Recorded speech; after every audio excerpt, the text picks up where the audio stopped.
미국에서 충격적인 일이 발생했습니다. 지금 미국의 고등학생들의 자퇴율이 급격하게 증가하게 되면서 일부 학교는 폐교의 위기까지 닥치고 있다고 합니다. 그 이유가 단순한 학업 포기나 반항이 아니라는 점인데요. 이들은 어떤 이유 때문에 자퇴를 하려는 걸까요? 미국에서 날아온 놀라운 이야기 지금 시작합니다. 그 전에 좋아요 한 번씩 눌러주시면 영상을 제작하는 데 있어 큰 힘이 됩니다. 안녕하세요. 저는 뉴욕 웨스트필드 아카데미 3학년 에이미입니다. 저희 학교는 명문 사립 고등학교입니다. 저는 작년 학생회장 선거에 당선되었습니다. 제 공약 중 하나가 수학여행을 해외로 가는 것이었어요. 당연히 런던이나 파리처럼 멋진 곳으로 갈 거라 기대했죠. 친구들도 그랬고요. 그날은 평범한 화요일이었습니다. 전교생이 강당에 모였고 브라운 교장 선생님이 무대에 올랐어요. 올해 수학여행지는 한국의 서울로 결정됐습니다. 순간 강당이 조용해졌죠. 누군가 말했어요. 북한이랑 아직도 전쟁 중인 나라 아냐? 라고 외쳤습니다. 다들 웃기 시작했고 곧 불만의 목소리가 터져 나왔어요. 김치만 먹는 곳이라며 그런 위험한 곳에 왜 가야 해? 지금 대통령도 없는 나라 아니야? 친구들이 저를 쳐다봤습니다. 마치 제 잘못인 것처럼요. 사실 저도 당황스러웠죠. 아시아 문화에 대해 잘 몰랐고 한국은 그저 북한 옆 위험한 나라라는 생각뿐이었으니까요.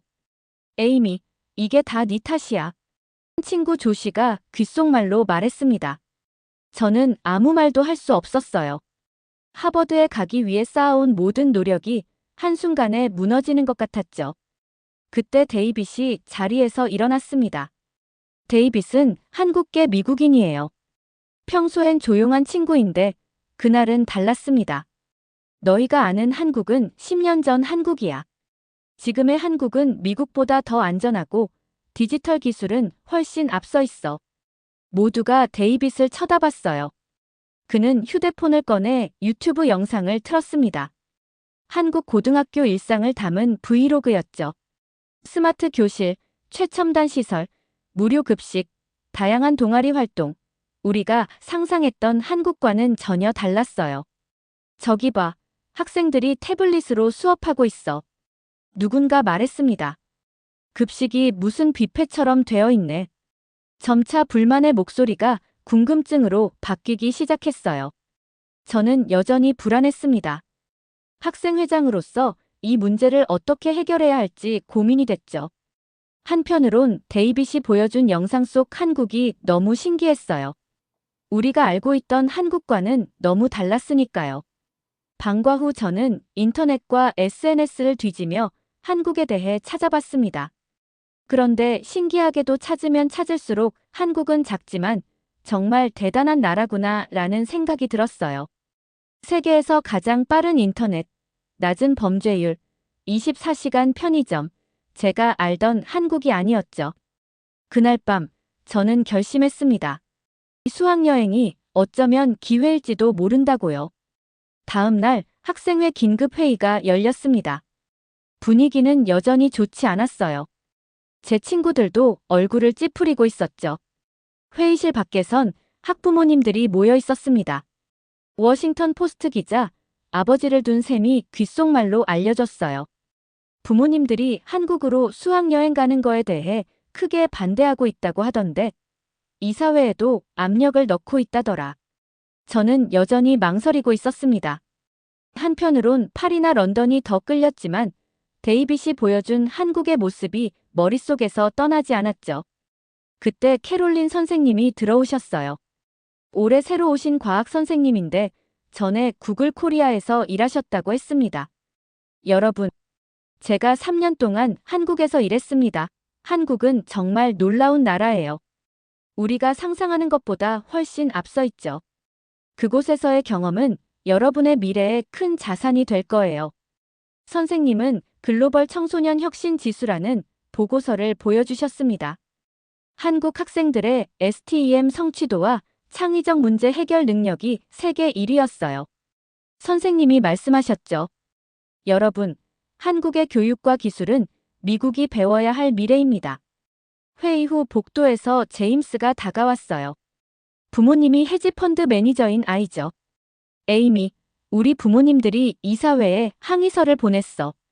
한국 같은 위험한 나라에 우리를 보낼 수 없다고 말이야. 저는 깊은 한숨을 쉬었습니다. 학생회장으로서 뭔가 결정해야 했죠. 그래서 저는 한국에 대해 더 많은 자료를 찾아봤어요. 한국의 안전지수, 교육 시스템, 기술 혁신에 대한 기사들을 읽었습니다. 정말 우리가 알던 나라가 아니었어요. 집에 돌아와 부모님과 이야기했죠. 엄마, 사실 한국이 생각보다 훨씬 발전한 나라인 것 같아요.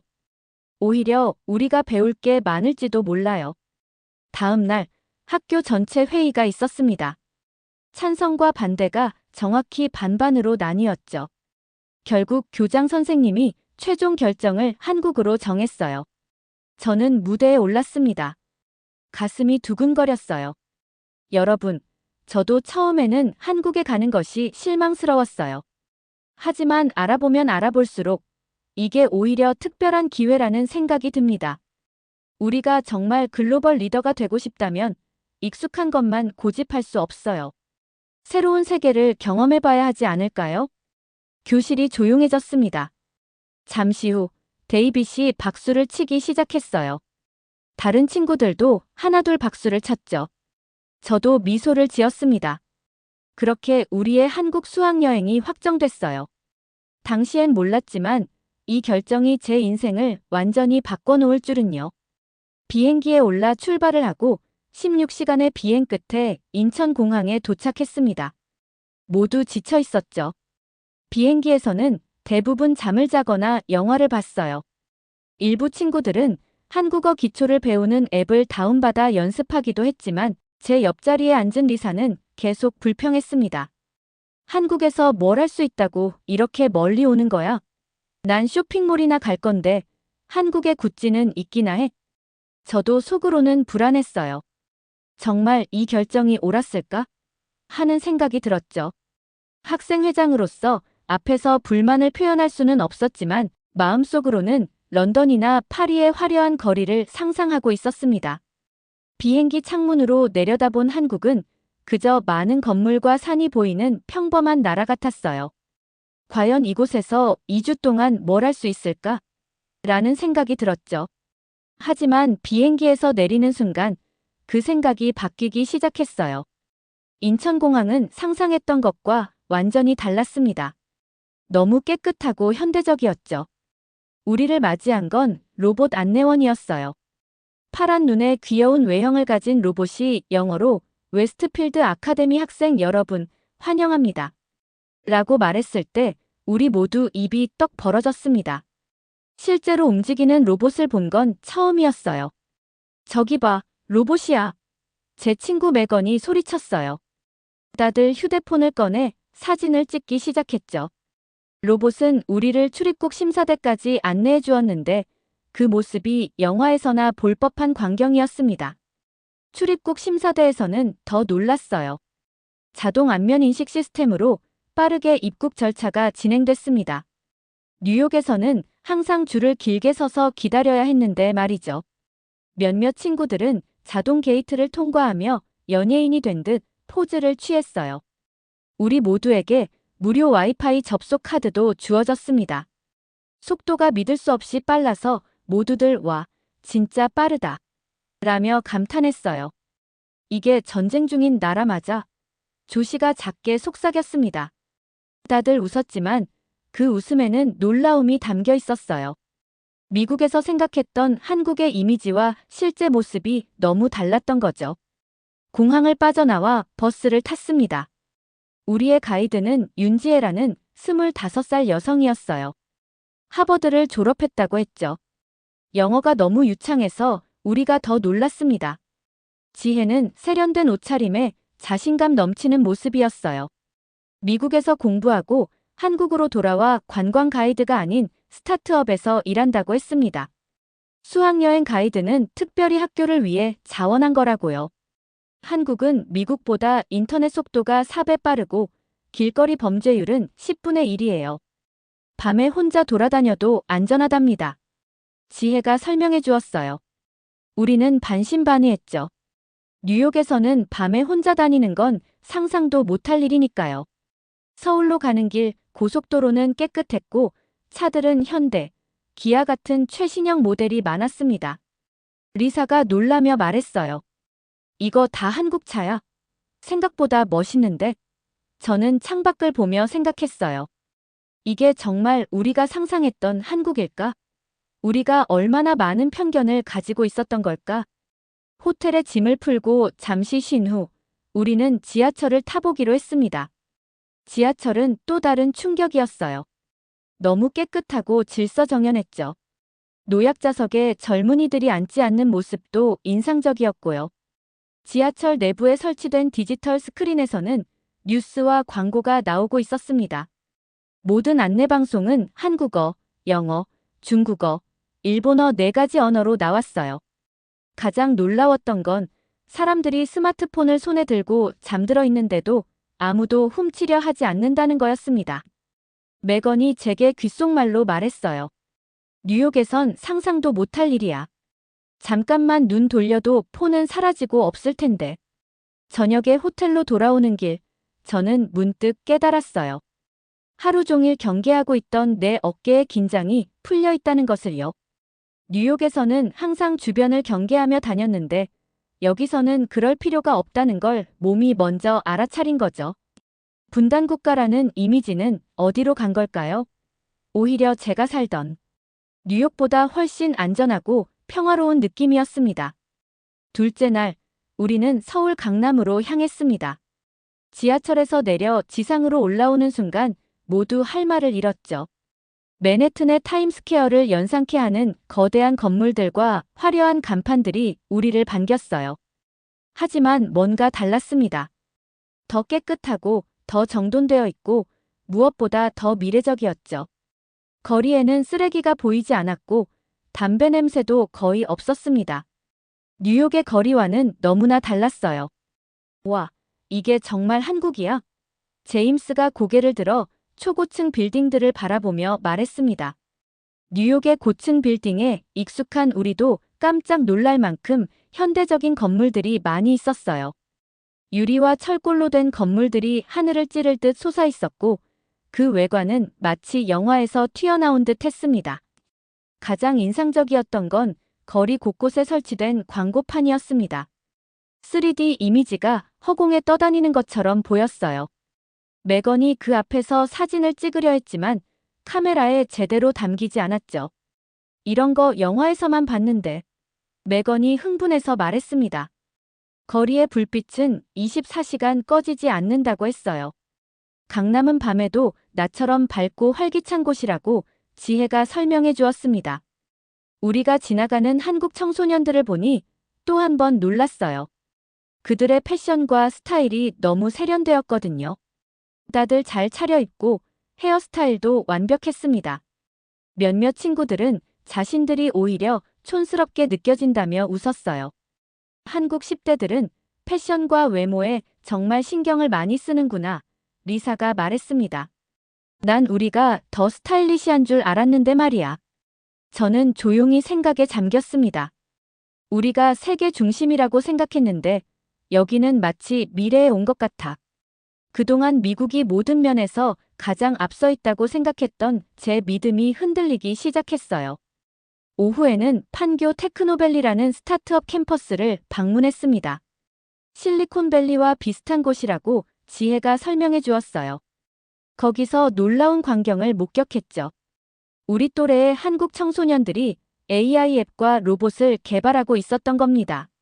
한 팀은 환경오염을 감지하는 드론을 만들고 있었고 다른 팀은 시각장애인을 위한 AI 보조 앱을 개발하고 있었어요.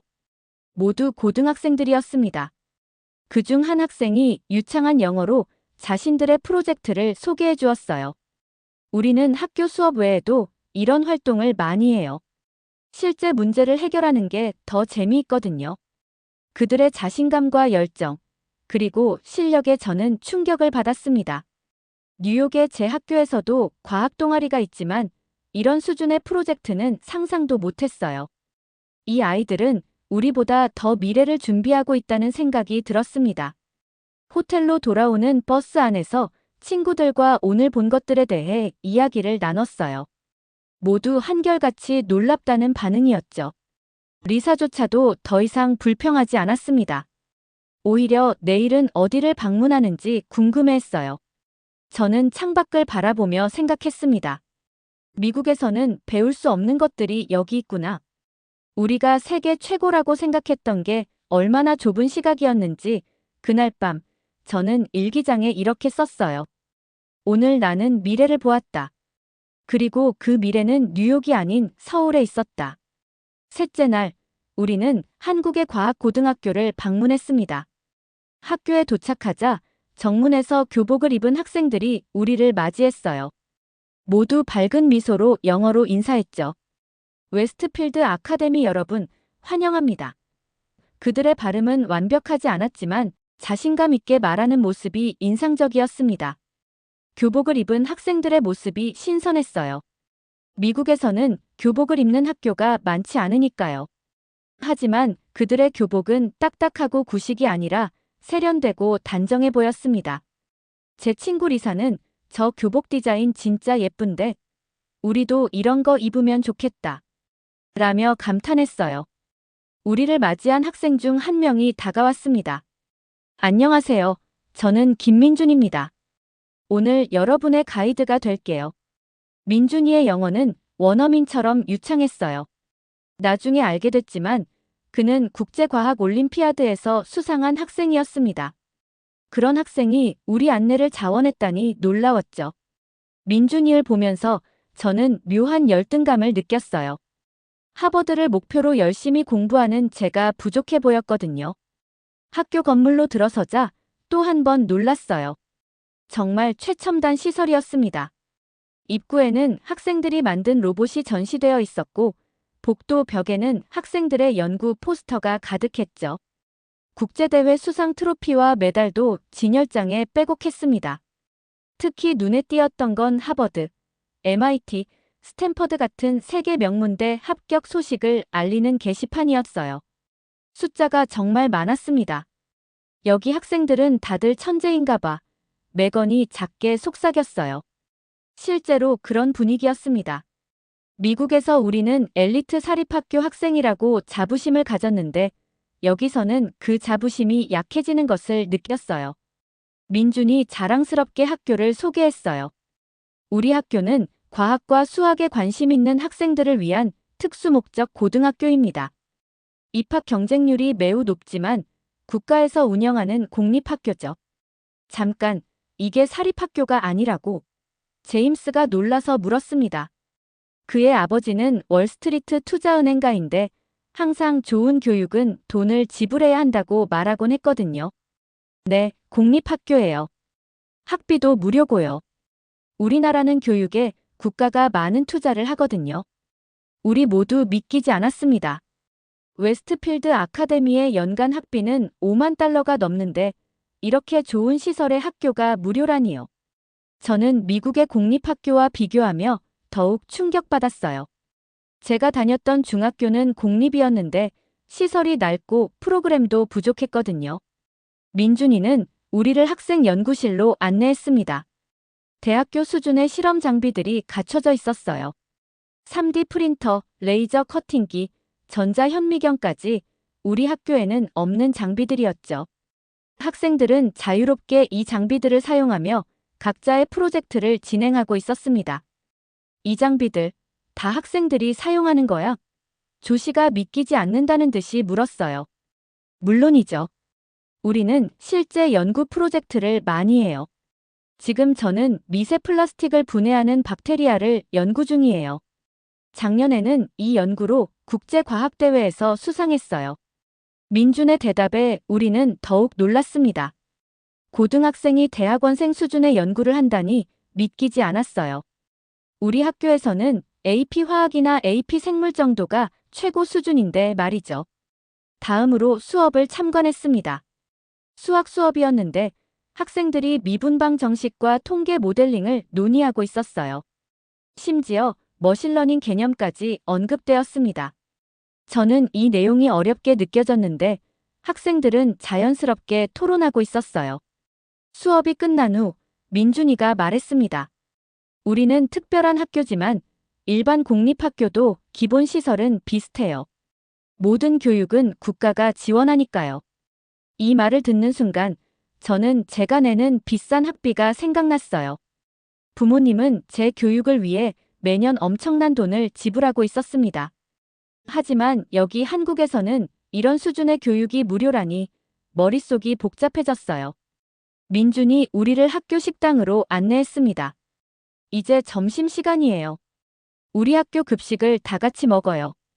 급식실로 들어서자 또 다른 놀라움이 우리를 기다리고 있었습니다. 마치 레스토랑 뷔페 같은 식당이었어요. 다양한 반찬과 메인 요리, 신선한 과일과 채소, 심지어 디저트까지, 그리고 이 모든 게 무료라니. 우리 학교 급식은 피자나 햄버거가 대부분인데 여기서는 영양사가 직접 설계한 균형 잡힌 식단이 제공되고 있었습니다. 과학고등학교 급식을 먹으며 우리는 놀라움을 감출 수 없었습니다. 식판이 아닌 실제 접시와 금속 수저, 포크를 사용하고 있었어요. 음식은 단순한 끼니가 아니라 건강을 고려한 정성이 느껴졌습니다. 한국식 쌀밥에 여러 가지 반찬, 된장국, 생선구이, 샐러드까지 있었어요. 심지어 디저트로 신선한 과일까지 제공됐죠. 이게 매일 제공되는 급식이에요? 제가 민준이에게 물었습니다. 네, 매일 다른 메뉴로 제공돼요. 영양사 선생님이 균형 잡힌 식단을 계획하시죠. 모두 국가에서 지원하는 프로그램이에요. 저는 웨스트필드 학교 급식을 떠올렸습니다. 매일 피자, 치킨 너겟, 햄버거 같은 패스트푸드가 대부분이었죠. 그것도 한 끼에 $7씩 내고 먹는 음식이었어요. 여기서는 훨씬 건강한 음식을 무료로 제공받고 있었습니다. 심지어 식자재도 친환경 농산물이라고 했어요. 우리 중 몇몇은 한국 음식이 입에 맞지 않을까봐 걱정했는데 의외로 다들 맛있게 먹었습니다. 급식실의 분위기도 달랐어요. 학생들은 차분하게 식사를 하고 있었고 자기 자리는 스스로 정리했습니다. 쓰레기 분리수거도 꼼꼼히 했어요. 누군가 감독하지 않아도 질서가 유지되고 있었죠. 미국 학교에서는 상상할 수 없는 광경이었습니다. 미국에서는 급식 시간이 가장 시끄럽고 혼란스러운 시간이에요. 음식도 자주 버려지고 정리도 안 되죠. 제가 말했어요. 민준이는 놀란 표정으로 물었습니다. 정말요? 우리는 음식을 소중히 여기는 교육을 어릴 때부터 받아요. 잔반을 줄이는 것도 중요한 가치죠. 식사를 마친 후 우리는 학교 건물을 더 둘러보았습니다. 한 가지 눈에 띄는 점은 학교 어디에도 경비원이나 금속 탐지기가 없다는 것이었어요. 미국 학교에서는 일상적인 풍경인데 말이죠. 한국 학교에는 경비원이 없나요? 제가 물었습니다. 경비원이 학교에 왜 필요하죠? 민준이 되물었어요. 우리 학교는 안전해요. 총기 사고 같은 건 들어본 적도 없어요. 그 말을 듣는 순간 제 마음이 무거워졌습니다. 미국에서는 학교 총기 사고가 너무 흔해져서 매달 총기 대피 훈련을 하고 있었거든요. 여기 학생들은 그런 걱정 없이 공부에만 집중할 수 있다니 부러웠습니다. 다음으로 우리는 학생회실을 방문했어요. 민준이 설명하길 한국 학교에서는 학생 자치가 활발하다고 했습니다. 학생들의 의견이 실제로 학교 운영에 반영되고 행사나 프로젝트도 학생들이 주도한다고요. 우리 학교도 학생회가 있지만 실제로는 큰 권한이 없어요. 제가 솔직히 말했습니다. 주로 무도회 같은 행사 기획 정도죠. 여기서는 달라요. 학교 규칙이나 교육 과정에 대해서도 학생들의 의견을 존중해요. 선생님들과 학생들이 서로 존중하는 관계예요. 그날 오후 우리는 수업이 끝난 학생들의 하교 모습을 지켜보았습니다. 놀라운 건 여학생들도 혼자서 안전하게 집에 가는 모습이었어요. 우리 학교에서는 여학생들이 항상 짝을 지어 다니거나 늦으면 부모님이 데리러 오는 경우가 많았습니다. 여기서는 여학생들도 늦은 시간에 혼자 돌아다녀도 괜찮나요? 제가 지혜에게 물었어요. 물론이죠. 한국은 거리가 안전해요. 특히 서울은 24시간 CCTV가 작동하고 경찰 순찰도 자주 있어요. 여성들이 밤에 혼자 다녀도 크게 걱정하지 않죠. 그 말을 듣고 저는 깊은 생각에 잠겼습니다. 미국에 살면서 항상 주변을 경계하고 밤에는 혼자 다니지 않는 것이 당연했거든요. 여기서는 그런 걱정 없이 자유롭게 생활할 수 있다니 정말 다른 세상 같았어요. 그날 저녁 호텔방에서 일기를 쓰며 생각했습니다. 이 나라는 학생을 진짜 존중해. 단순히 말로만이 아니라 실제로 행동으로 보여주고 있어. 건강한 음식을 무료로 제공하고 안전한 환경을 만들어주고 목소리를 들어주고. 이건 단순한 교육 시스템의 차이가 아니야. 사회가 어린 사람들을 바라보는 시선 자체가 달라. 다음 날 아침, 제 친구 리사가 예상치 못한 말을 했어요. 에이미, 솔직히 나 처음에는 한국에 오는 게 정말 싫었어. 근데 지금은 내가 잘못 생각했다는 걸 인정해야겠어. 한국을 가장 싫어했던 리사조차 마음이 바뀌고 있었습니다. 우리 모두가 그랬죠. 일주일이 지나고 우리는 서울의 유명 대학들을 방문하게 되었습니다. 서울대학교와 카이스트를 방문하는 일정이었어요. 처음엔 그냥 대학 탐방이겠지라고 생각했지만 이 경험이 제게 큰 전환점이 될 줄은 몰랐습니다. 사실 저는 하버드 입학이 꿈이었고 다른 대학은 크게 관심이 없었거든요. 하지만 이번 방문은 제 시야를 완전히 바꿔놓았어요. 서울대학교는 아름다운 캠퍼스를 가지고 있었어요. 현대적인 건물과 자연이 어우러진 환경이 인상적이었죠. 넓은 잔디밭과 벚꽃나무가 있는 캠퍼스는 공부하기에 정말 좋아 보였습니다. 캠퍼스 투어를 이끌어준 대학생은 영어로 유창하게 설명해 주었어요. 그는 국제학부 학생이었고 전 세계에서 온 학생들과 함께 공부한다고 했습니다. 서울대는 한국 최고의 대학이지만 점점 더 국제화되고 있어요. 모든 전공에서 영어 강의가 제공되고 교환학생 프로그램도 활발해요. 저는 작년에 UC 버클리에서 한 학기를 보냈었죠. 그의 말을 듣고 다들 놀랐어요. 한국 대학에서도 이렇게 글로벌한 경험을 할 수 있다니 상상도 못했거든요. 투어 중에 만난 몇몇 외국인 학생들도 한국 대학의 수준 높은 교육과 저렴한 학비를 이유로 이곳을 선택했다고 했습니다. 연구실을 둘러보면서 세계적 수준의 장비와 시설에 또 한 번 놀랐습니다. 인공지능, 바이오테크, 신소재 등 첨단 분야의 연구가 활발히 이루어지고 있었어요. 한 연구실에서는 학생들이 자율주행 드론을 개발하고 있었고 다른 곳에서는 환경 오염을 줄이는 새로운 물질을 연구하고 있었죠. 더 놀라웠던 건 학부생들도 이런 연구에 참여할 기회가 많다는 점이었습니다. 우리는 1학년 때부터 연구실에서 일할 수 있어요. 교수님들이 학생들의 참여를 장려하시거든요. 저도 2학년 때부터 AI 연구실에서 일하고 있어요. 미국에서는 보통 대학원생이나 되어야 본격적인 연구에 참여할 수 있는데 여기서는 훨씬 일찍 기회가 주어진다니 부러웠습니다. 웨스트필드에서도 우수한 교육을 받고 있다고 생각했는데 여기서 보는 광경은 제가 알던 교육의 수준을 뛰어넘고 있었어요. 카이스트 방문은 더 충격적이었어요. 미래 기술의 산실 같은 분위기였습니다. 로봇공학, 우주기술, 양자 컴퓨팅 등 최첨단 분야의 연구가 한창이었어요. 한 랩에서는 실제로 작동하는 휴머노이드 로봇을 개발 중이었는데 그 로봇이 우리를 맞이하고 캠퍼스를 안내해 주었습니다. 마치 영화 속 장면 같았어요. 특히 눈에 띄었던 건 학생들이 스타트업을 창업하는 걸 학교가 적극 지원한다는 점이었습니다. 카이스트 내에 있는 스타트업 빌리지라는 공간을 방문했는데 그곳에서 학생들이 직접 창업한 회사들을 볼 수 있었어요.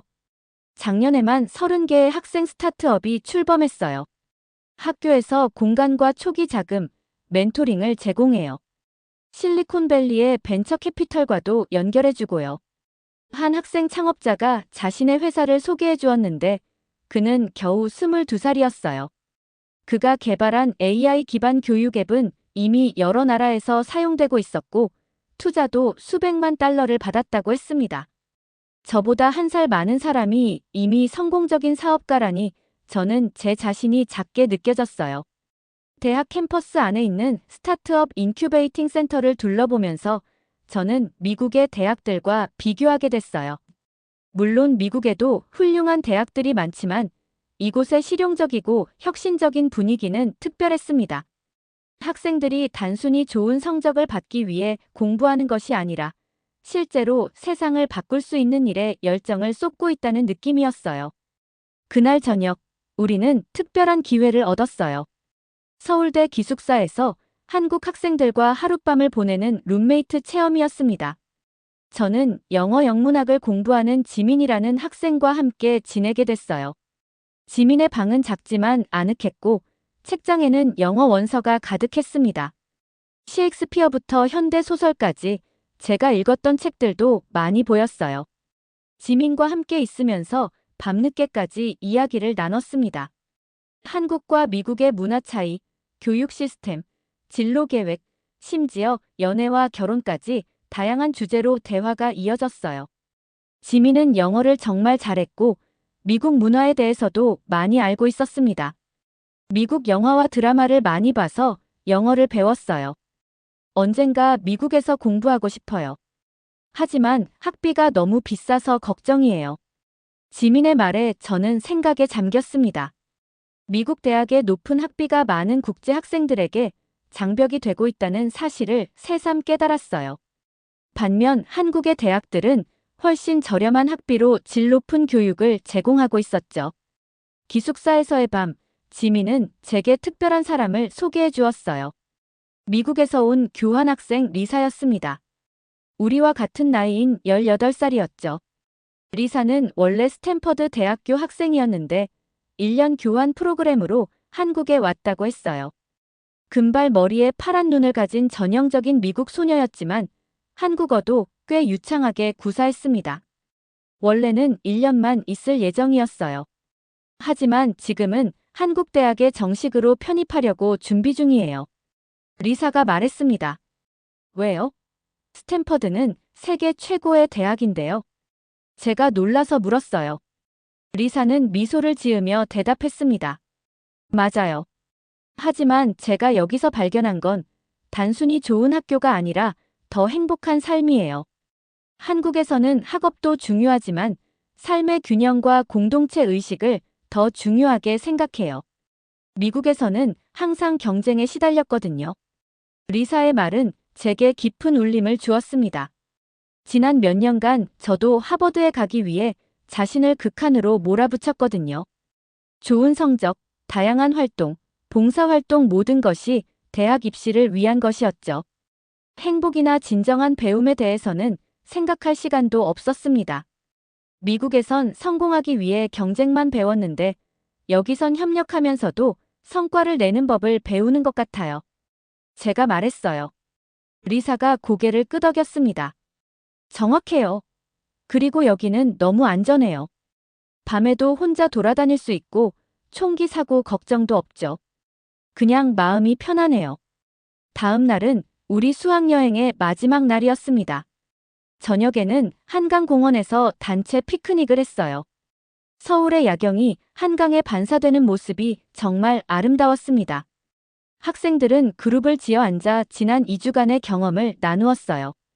처음에 한국 방문을 가장 싫어했던 친구들도 이제는 떠나기 아쉬워하는 모습이었습니다. 강변에 혼자 앉아 있을 때 데이빗이 다가왔어요. 에이미, 무슨 생각해?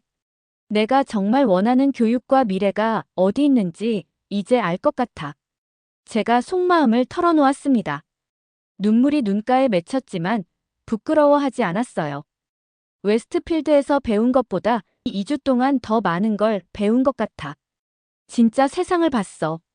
데이빗은 조용히 고개를 끄덕였어요. 나도 그래. 사실 한국 대학에 지원할 생각이야. 그의 말에 놀라서 쳐다봤습니다. 진심이야? 응. 부모님과 이미 상의했어. 아버지는 반대하셨지만 어머니가 설득해 주셨어. 한국계 미국인으로서 내 뿌리를 더 알고 싶기도 하거든. 우리는 밤늦게까지 이야기를 나눴습니다. 귀국을 앞두고 제 마음은 이미 한국에 남아있는 것 같았어요. 다음 날 아침, 인천공항으로 가는 버스 안이었습니다. 모두가 침울한 분위기였어요. 2주 전과는 완전히 달랐죠. 그때는 서로 불평하고 떠들었는데 이제는 조용히 창밖을 바라보며 서울의 마지막 풍경을 눈에 담고 있었습니다. 갑자기 용기가 났어요. 자리에서 일어나 마이크를 집어들었습니다. 여러분, 제가 할 말이 있어요. 모두의 시선이 저에게 집중됐어요. 저는 한국에 남기로 했어요. 제 목소리가 떨렸지만 확신에 차 있었습니다. 이미 부모님과 얘기했고 교환학생 프로그램에 지원할 거예요. 이곳에서 배울 게 너무 많아요. 말을 마치자 버스 안이 조용해졌어요. 그런데 갑자기 조 씨가 일어섰습니다. 나도 같은 생각이었어. 이어서 메건, 제임스, 그리고 놀랍게도 처음에 가장 반대했던 리사까지 총 23명 중 5명의 학생이 같은 결정을 내렸다고 고백했어요. 데이빗도 한국 대학 진학을 결심했다고 공개적으로 말했고요.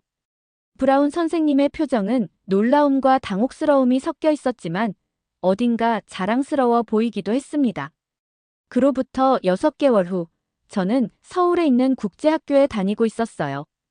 유튜브에 제 적응기를 담은 브이로그도 시작했습니다. 부모님은 처음에 제 결정을 이해하지 못했지만 점차 지지해 주셨어요. 매주 화상통화로 제 생활을 공유했고 부모님도 한국에 대해 더 관심을 갖게 되셨죠. 한국어 공부는 쉽지 않았지만 매일 조금씩 나아지고 있었어요. 새 친구들도 생겼고 주말마다 한국의 여러 곳을 탐험했습니다. 제 마지막 브이로그에서 이렇게 말했어요. 미국의 부모님들은 우리가 미쳤다고 생각했지만 우리는 그저 더 나은 미래를 선택했을 뿐이에요. 여기서 배우는 것은 단순한 지식이 아니라 더 나은 세상을 만드는 방법이에요. 가끔은 익숙한 곳을 떠나 새로운 세계를 경험해야 진정한 성장이 시작된다는 걸 깨달았습니다. 오늘의 이야기 어떠셨나요? 여러분의 생각이나 경험을 댓글에 남겨주세요. 이 영상이 마음에 드셨다면 구독과 좋아요 부탁드릴게요. 다음 영상에서 만나요. 감사합니다.